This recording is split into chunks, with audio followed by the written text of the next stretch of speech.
Mukunda jewellery Hanamkonda ప్రారంభోత్సవ offer flat 20% VA December 14 నుండి 22 వరకు. నమస్కారం, వెల్కమ్ టు ఐ డ్రీమ్. ధర్మ మార్గం విత్ విజిత కార్యక్రమానికి స్వాగతం.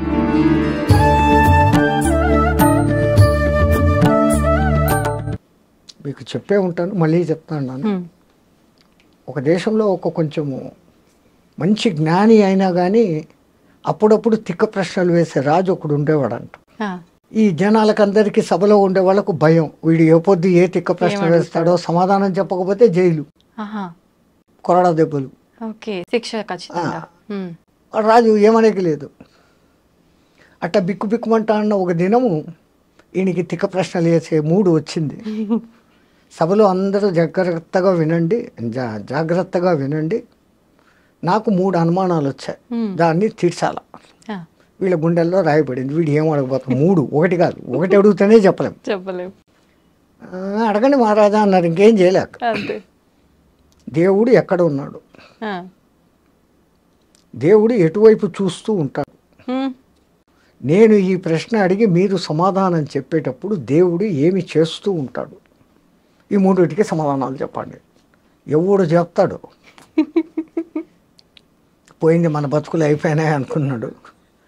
రాజు ఇట్లా ఏళ్ళు తిప్పి తన ఆస్థాన పండితుకు ఏళ్ళు చూపించాడు. నువ్వు చెప్పు అన్నాడు. వాడు ఇంకా పండితుడుగా తెలివైనడు. రాజా ఏమన్నా సామాన్య ప్రశ్నలా, అడగంగానే చెప్పేసేదానికి 2 రోజులు టైం అయింది, ఈ లోపల కూడా మర్చిపోతాడులే అనుకున్నాడు ఈయన. 2 రోజులు కాకపోతే 3 రోజులు టైం తీసుకో, 3వ రోజు నువ్వు చెప్పాల్సిందే. ఈయన అప్పుడు సభ అయిపోయింది, ఇంటికి వెళ్ళాడు, దిగులుగా కూర్చున్నాడు. ఆయనకు రోజు పాలు పోస్తే గొల్ల పిల్లవాడు ఒకడు, 12 ఏళ్ళ పిల్లవాడు ఆయన వచ్చాడు, పాలు తీసుకున్నాడు. మహారాజా ఎప్పుడు దేదీప్యమానంగా మీ ముఖం వెలిగిపోతుంది, ఈ టైంకి మీరు 20 మందికి సత్సంగం చెప్పేవాళ్ళు, నేను పాలు పోసేసి బయట కూర్చొని వినేవాడిని, ఇప్పుడు ఎందుకు మీ ముఖం డల్గా ఉందని. ఏందో నా సమస్యలు లేరా పో అన్నాడు. అయ్యయ్యో నాతో చెప్పచ్చు కదా. అరే మా రాజు ఉన్నాడా తిక్కలోడు, ఇట్లా 3 ప్రశ్నలు అడిగాడు, ఏం చెప్పి సవాలా, ఏంటి ఆ ప్రశ్నలు, నీకెందుకు రా, ఇన్ని రోజులు మీ సత్సంగం వింటాను స్వామి, ఏమో చెప్పండి అన్న. ఈ ప్రశ్నలు అడిగినట్ట, దేవుడు ఎక్కడ ఉంటాడు, ఏ దిక్కు చూస్తూ ఉంటాడు, ఆయన ప్రశ్న అడిగి నేను సమాధానం చెప్పేటప్పుడు ఏం చేస్తూ ఉంటాడు, ఈ 3 చెప్పాలంటారు. ఆ పిల్లోడు ఉంటుకొని ఓ సింతేనా, దీనికి మీ వరక, రేపు పొద్దున్నే సభకు నన్ను తీసుకెళ్ళండి నేను చెప్తాను అన్నాడు. ఒరే నాకైతే జైల్లో వేస్తాడరా, నీకైతే కొరడా దెబ్బలు కొడతాడు, లేకుంటే తలకాయ తీసేస్తాడు, అది ఏం చెప్తారో నువ్వు అన్నాడు. ఈడ చెప్పను, ఆడనే చెప్తా, వానికే చెప్తా, బుద్ధి చెప్తాను, నేను మీ శిష్యుణ్ణి, మీ సత్సంగాలు విని విని ఇంత బలం వచ్చింది నాకు, నేను చెప్తాను, నీ కర్మ ఏం చేస్తావు చేసుకొని మడసదన్ను సభకు తీసుకుని పోయినాడు. ఏమయ్యా 3 రోజులు టైం అడిగి ఇప్పుడే వచ్చినావు, ఈడెవడు గోలపిల్లోడు, ఓ చిన్న గొచ్చి పంచ, ఒక తుండుగుడ్డ, వచ్చి ఎట్లా కర్ర, ఈడెవడు. రాజా అంత మాత్రం చిన్న ప్రశ్నలు మా అంతటి గురువుని అడుగుతావా, నేను చెప్తా దానికి సమాధానాలు అంట. పిల్లోడు రే చెప్పకపోతే ఏందో తెలుసాను, ఈ తర్వాత సంగతి అడుగు అన్నాడు. ఈయన 3 ప్రశ్నలు, అదంతా దేవుడి వ్యవహారం ప్రశ్నలు. మరి దేవుని ప్రశ్నలు అడిగేటప్పుడు ఇంత ఒక దీపం వెలిగాల, ఇంత ప్రసాదం పెట్టాలా, పాలన్నా పెట్టాలి కదయ్యా అన్నాడు. అట్లనా ఉండండి అంటే తప్పెట్టు కొట్టాడు. రే ఒక మంచి నెయ్యి దీపం పట్టుకురండి, ఒక గిన్నెడు దోసెడు పాలు తీసుకురండి, 2 ఆడబెట్టాడు. రే వచ్చిందిరా నైవేద్యము దీపం 2 వచ్చినాయి. ఇప్పుడు మళ్ళీ అడుగు ఏందో నీ ప్రశ్న, దేవుడు ఎక్కడ ఉంటాడు అన్న. నీ ప్రశ్నకు సమాధానం చెప్తా కానీ నేను ఒక ప్రశ్న అడుగుతాను, దానికి సమాధానం చెప్పాను. నేను ప్రశ్న అడుగుతాను, నువ్వు ప్రశ్న అడుగుతావు ఏమరా, చెప్పు, నువ్వు పండితునివి కదా చెప్పు అన్నాడు. ఏందో అడుగు, ఈ పాలలో నెయ్యి ఎక్కడుంది అన్నాడు.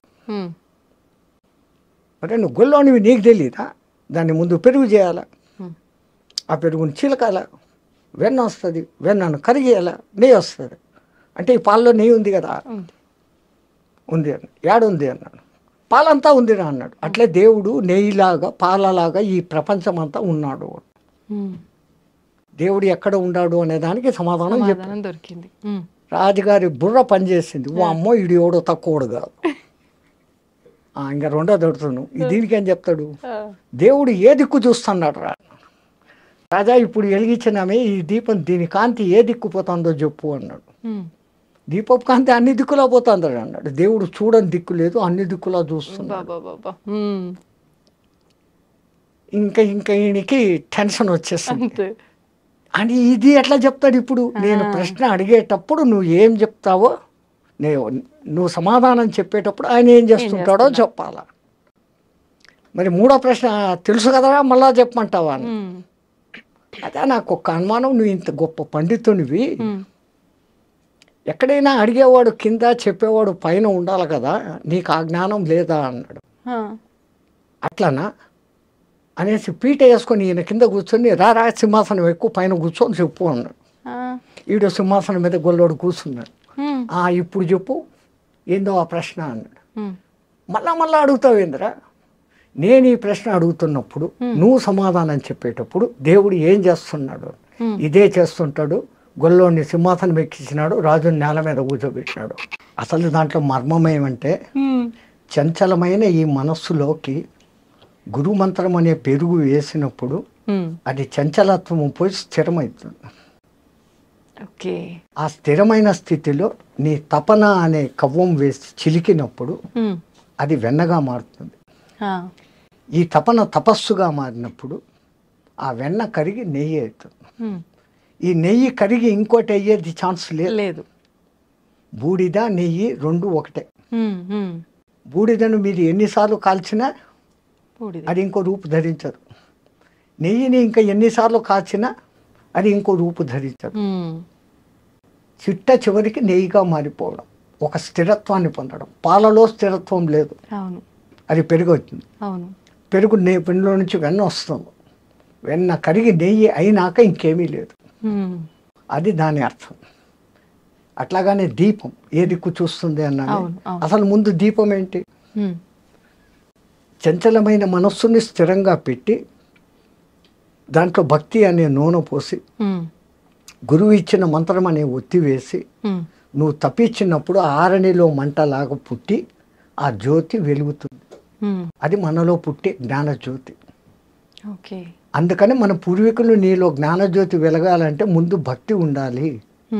ఆ భక్తిని ఈ విధంగా నవవిధ భక్తులు ఉన్నాయి, ఇదేనైనా స్వీకరించు. ఈ నవవిధాలు కాకుంటే ఇంకా ఫైనల్ భక్తి ఇంకోటి ఉంది, వైరభక్తి. అంటే శత్రుత్వపు భక్తి. భగవంతుడి పైన కోపంతో వచ్చేదా స్వామీజీ? శత్రుత్వం. అసలు మనం దేవుణ్ణి 10 సార్లు తలుచుకుంటే శత్రువు 20 సార్లు తలుచుకుంటాడు. అవును. మీరు ఎవరికైనా 10 మంచి పనులు చేశారు, ఆ 10 మందిలో ఎవడో ఒక్కడు మిమ్మల్ని తలుచుకుంటాడు. అదే మీ మీద కోపం ఉండేవాడు మీ ఎదురు కనపడినప్పుడు అంతా లేదు, మీ ఫ్రెండ్ ఎవడైనా కనపడితే కూడా వాడు అట్ట చేశాడు, వాడిని పోతున్నాడు రోడ్డు మీద, వాడు అట్ట చేశాడు, వాడి పేరు 100 సార్లు చదువుతాడు. హిరణ్యకశిపుడు అంతే. ఎక్కడున్నాడు రా హరి, ఎక్కడున్నాడు రా హరి, ఈ ప్రహ్లాదుడు చెప్పిన దానికన్నా 100 సార్లు ఎక్కువ వాడు చెప్పాడు. వాడికి మోక్షం వచ్చింది.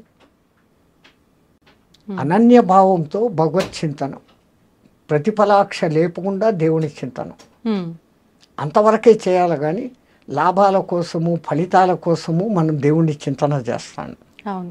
గుడికి పోయినా మనం చేసే పని ఇదే. భక్తిభావం జనాల్లో ఉండాలా అని గుడి అనే వ్యవస్థ, గుడి కాదు దాని పేరు ఆలయం, అందులో లయం అన్న పేరు పెట్టారు. ఆలయం. ఆ ఆలయ నిర్మాణం ఎట్లుండేది?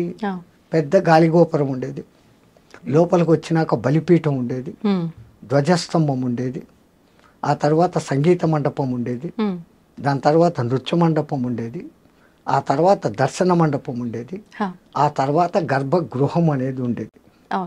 ఆ గర్భగృహంలో చీకటి ఉండేది, ఒక చిన్న దీపం, దేవుడు కనపడకుండా ఉంటాడు. మనం పోతే పూజారి కర్పూర్ సే ఉస్కో కర్పూరంతో హారతి ఇచ్చినప్పుడు ఆ పైనుంచి ఆ పబ, ఆ దివ్యమంగళ రూపము, ధరించిన ఆయుధాలు, కాళ్ళు అన్నీ చూపించుకొని ఆ చూసిన దాన్ని అంతా కళ్ళ నిండుగా చూసి అక్కడ మళ్ళీ పైన ధ్యాన మండపం అని ఉంటుంది.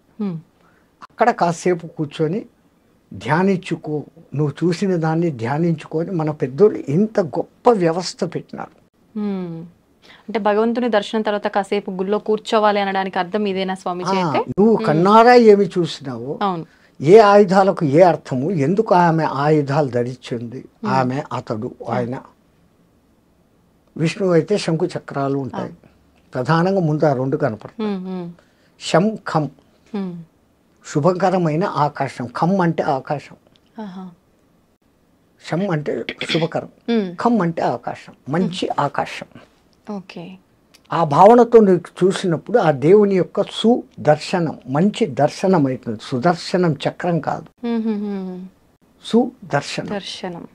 అందుకే గజేంద్ర మోక్షంలో కలడు కలడు వాడు కలడు లేడు అని ముందు మొత్తుకొని, ఆ తర్వాత ప్రాణములు ఠావులు తప్పే నువ్వును తప్ప ఇహపరంబులను ఎరంగని కావవే వరద అని అడిగినప్పుడు ఆ కరి మొద ఆలకించి ముందు ఆయన పంపింది ఏంది?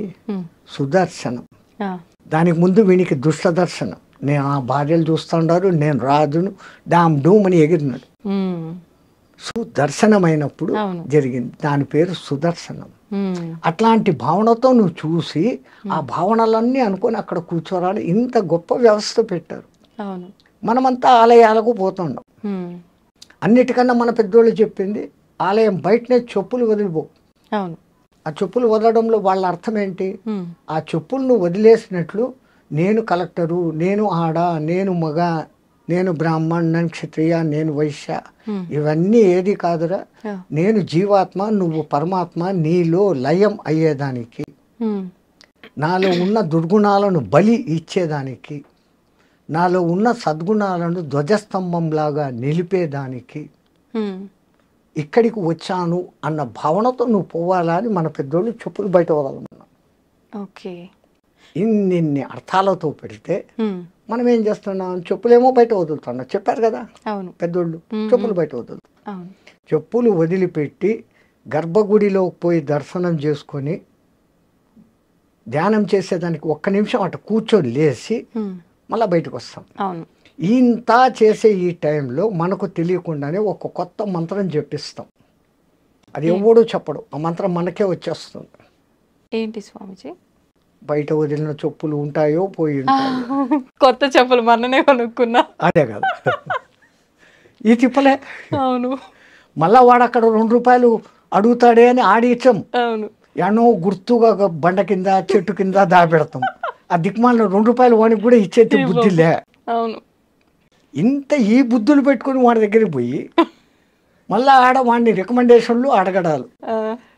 మా మొగుడికి ప్రమోషన్ 3 ర్యాంకుల ప్రమోషన్ వస్తే 3 టెంకాయలు కొడతా.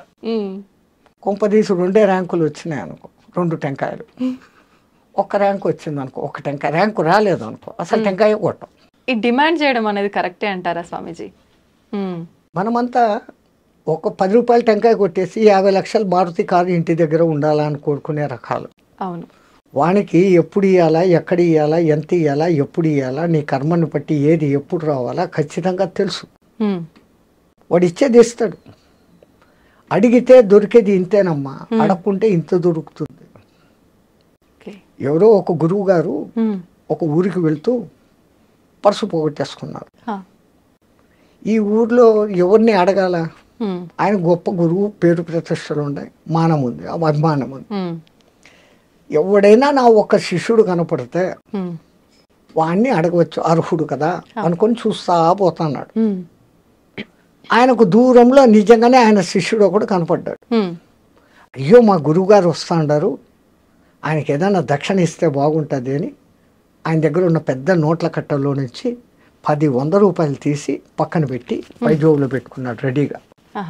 ఆయన ఎదురు వస్తున్నాడు, ఈయన వస్తున్నాడు. గురుగారు నమస్కారం అని. ఆయన చిరంజీవ, అరే నాయన ఒక చిన్న సమస్య వచ్చిందిరా, నేను పక్క ఊరికి పోతే మా ఊరు 100 రూపాయలు టికెట్కు డబ్బులు కావాలరా. వీడు అడిగినాడు కాబట్టి వాడు 1000 ఇవ్వదలుచుకున్నాడు, ఆ 1000లో నుంచి 100 తీసిస్తాడు. వీడు అడగకున్నానంటే అవి ఇచ్చేవాడు. భగవాన్ కభీ వహీ హోతా హై, దేవునికి కూడా అదే ఉంటుంది. కానీ పెద్దలు ఒక సామెత చెప్తారు కదా స్వామిజీ, అడగంది అమ్మాయిన అన్నం పెట్టదు కదా. అది అమ్మే కాదు, ఆకలి ఎరిగి టయానికి అన్నం పెట్టేది నిజమైన అమ్మ. ఏ అమ్మ అయినా కానీ అంతే. పిల్లోడు ఆడుకుంటుంటాడు, వాడు తినే టైం అయిందని చెప్పి రా అని లాక్కొని వచ్చి కుక్కేస్తుంది. అది తల్లి ప్రేమ, అన్కండిషనల్ లవ్. ప్రపంచంలో అన్ని లవ్లు బుటకం, అన్నిటి వెనకలా స్వార్థం ఉంది. తల్లి ప్రేమ ఒక్క దాంట్లోనే నిస్వార్థత ఉంది. పెంపుడు జంతువుల ప్రేమలో కూడా నిస్వార్థత ఉంది. అవి చూపించేంత అఫెక్షన్ మన సొంత బిడ్డలు చూపరు. ఒక కుక్కను మీరు పెంచుతారు, 4 రోజులు ఊరు వదిలిపెట్టిపోయి రండి, ఎట్లా మిందపడి చుట్టూ తిరిగి ఎంత దాది ప్రేమ చూపిస్తుందో. మన పిల్లలు ఏం చేస్తారు? ఏం తెచ్చినావు నాన్న? బొమ్మలు తెచ్చినావా, చాక్లెట్లు తెచ్చినావా, బిస్కెట్లు తెచ్చినావా, బట్టలు తెచ్చినావా? Exchange, love exchange, money. But unconditional. వాడు కొడుకు మంచోడా చెడ్డోడా, డబ్బులు ఇచ్చాడా ఇయ్యలేదా, తల్లి ఆకలి చూస్తుంది. వాడు ఏ సమయంలో ఎవడు 10 మంది కొడుకులు ఎవడు ఏ కూర రుచిగా తింటాడు, ఏది ఎక్కువ తింటాడు, ఏ తక్కువ తింటాడు, ఎవడికి ఏ టైంలో పెట్టాలా, అన్నీ ఆ మహాతల్లి భరించి చూసుకొని చేస్తాను. ఈ ప్రపంచంలో ఇంకా ఉంది అంటే ఒక్కటి తల్లి ప్రేమ, అన్కండిషనల్ లవ్. అందుకే మన పూర్వీకులు మాతృదేవో భవ అని మొదలు పెట్టినారు. ఆ తల్లి 9 మాసాలు మూసి కంటది. ఆ తర్వాత తన రక్తాన్ని పాలుగా పాసి వానికి వేస్తుంది. వాని మలమూత్రాలు అసహించుకోకుండా ఎత్తుతుంది. వాడిని బాగా జోలలో వేసి నిద్ర పుచ్చి అప్పుడే తింటామని కూర్చొని మొదటి ముద్ద నోట్లో పెట్టుకోగానే ఈ పులియారగాడు అమ్మ ప్రేమ అన్నం చూస్తుందా బిడ్డను చూస్తుందా అని వాడిని గిచ్చుతాడంట భగవంతుడు. పులియారు మా అంటే గణపతి. వాడు కొయ్య అనగానే ఈమె చేయి వదిలేసి కడుక్కొని లేసిపోతుంది పరిగెత్తే. వాడు అప్పుడే గలీజ్ చేసి ఉంటాడు. తీసి కడిగి శుద్ధం చేసి మళ్ళీ వచ్చి కూర్చొని అప్పుడు తింటుంది. వాడు అనను మొదలు పెట్టంగానే అమ్మ అను, మా అమ్మ అను మొదట అక్షరాలు నేర్పే మొదటి గురువు తల్లి. వానికి అన్నీ కొంచెం తెలిసి వచ్చినాకదో ఈడు మీ నాయన అని చూపిస్తే వాడు నాయన. తల్లి ఎవరిని చూపిస్తే వాడు నాయన, ఇంకోటి కాదు. అట్లాగని వీడి మేమామ లోకంలో బంధుత్వాలు పరిచయం చేసి ఆ లౌకిక విద్య గురువు దగ్గరికి అప్పగిస్తుంది. వాడి అదృష్టం బాగుంటే ఆధ్యాత్మ గురువు తగులితే వాడు పైకి వస్తాడు. మళ్ళీ ఈ తల్లి పెంపకంలో ఎక్కడ లోపం జరిగినా వాడు ఆధ్యాత్మికంలోకి పోలేడు. వాడిని ఆ వయసులో నుంచే ఆధ్యాత్మికం బోధించేది తల్లి. వానికి ఆ టైంలో నుంచే భక్తి బోధించేది తల్లి. లీలావతి కడుపులో వాడు ప్రహ్లాదుడు ఉన్నప్పుడు నారదుడు పక్కకు తీసుకెళ్ళి ఆ భక్తి కథలన్నీ వినిపిస్తే ఆడు విన్నాడు, అంత భక్తుడైనాడు. కడుపులో ఉండడానికి వినిపిస్తే వస్తుందా అని ఎగతాళి చేసిన వాళ్ళు ఇప్పుడు బిడ్డలు మ్యూజిక్ వింటున్నారు, దానికి ఆనందిస్తున్నారా అని ఎక్స్పెరిమెంట్లు చేసి కనిపెట్టినారు. వేద పఠనం వినిపించి తెరత పుట్టిన బిడ్డకు, నానాకు ఇంగ్లీష్ రికార్డులు పెట్టి డ్యాన్సులు పెట్టిన బిడ్డకు, ఆ తర్వాత ఎదుగుదలలో వచ్చిన మార్పులు 18-20 ఏండ్ల శోధన. 70 మందిని ఈ బ్యాచ్, 70 మందిని ఆ బ్యాచ్ను పెట్టి వాళ్ళ ప్రవర్తన వీళ్ళ ప్రవర్తన అందరికీ ఒకే రకమైన ఆహారము ఒకే రకమైన బెడ్డు ఇచ్చినప్పటికీ ఈ సుమధుర సంగీతాలు వేద పఠనాలు శబ్దాలు విన్న వాళ్ళ ప్రవర్తనల్లో మార్పు, సాత్వికత, వాళ్ళలో ఉన్న క్రూయాలిటీ లెక్క తేలింది. సో మొట్టమొదట మన తల్లులు మారాలి. My son is studying in English medium, he doesn't know Telugu అనే దిక్కుమాలిన లోకానికి వచ్చాం. ఆ ఇంగ్లీష్ ఏం సేపు చెప్తుంది? ఏ ఫార్ యాపిల్, తిండి తిను. బి ఫార్ బ్యాటు, కొట్టుకో, తలకాయ బోలు కొట్టుకో, ఆడుకో. తర్వాత పిల్లులు కుక్కలు. C for cat, D for dog. E for elephant, మదము. ఎఫ్ ఫార్ ఫాక్స్, చెడ్డబుద్ధుడు. ఇయా మరి మీ తెలుగు భాషలో ఏం నేర్పిస్తారు? అమ్మ.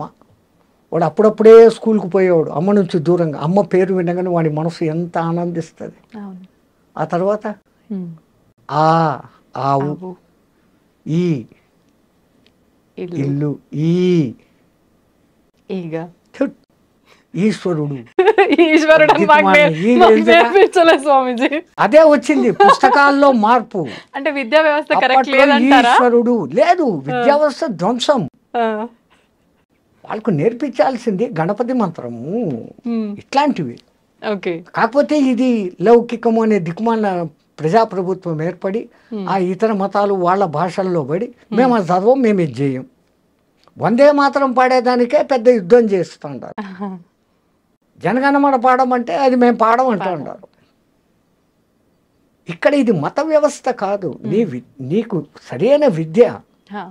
జనగణమన మన దేశంలో ఉన్న అన్ని రాష్ట్రాల పేర్లు కలిసి వచ్చేటట్లుగా పెట్టి అటువంటి భారతమాత బిడ్డను నేను అని చెప్పుకునేదానికి ఉంది అది జనగణమన. అసలు మనకు జాతీయ గీతం వందే మాత్రం కావాల్సిందే. జనగణమన వేసి వచ్చింది. అక్కడనే దిక్మాల రాజకీయాలు భ్రష్టమైందంతా అక్కడి నుంచే. దానికి ముందు ఇంగ్లీష్ వాడు ఉన్నప్పుడు ఇంతో అంతో బాగానే ఉండేవాడు. గురుకులాలను ధ్వంసమేం చేయలే. ఇంగ్లీష్ ముందు జాస్తి తీసుకురావాలి, వాని అవసరం. నీకు ఉద్యోగం రావాలంటే ఇంగ్లీష్ నేర్చుకో అని చెప్తున్నాడు వాడు. ఈ ఉద్యోగాల కోసం మన దగ్గర చచ్చినట్టు ఇంగ్లీష్ నేర్చుకున్నాడు.